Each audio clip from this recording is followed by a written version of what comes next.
Ready? Go. Udah paut pencet pencet dititipkan kan kolot dititipkan kak Irpi oh berarti abis itu kolot Double click the orange one.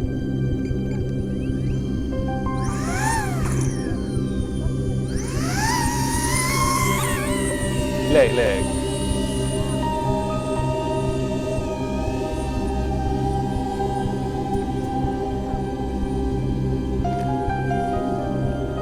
So now we're flying the Avata 2.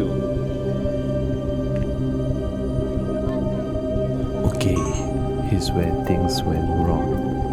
First, the weather took a turn. Those dark clouds were rolling in faster than we expected. And second, in our rush to get the shot, we didn't wait for the Avata 2's GPS signal to lock on. We didn't even update the home point. I was just nervous about the weather, too excited to get the awesome crater footage.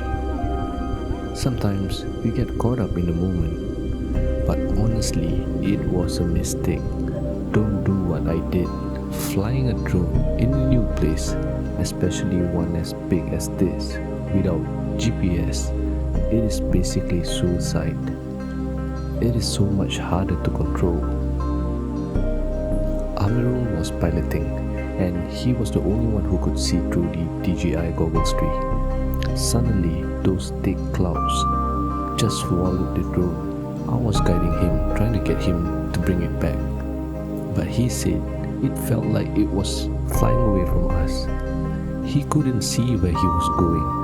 The battery was dropping fast, and the weight of the camera was really draining the Avata 2.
By the time the clouds cleared, it was too late.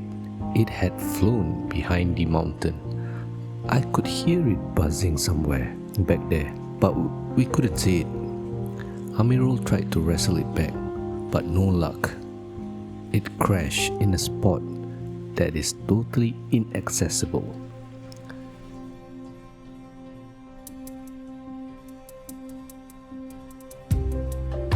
Some locals tried to help, but they said that loads of drones have crashed in the same area.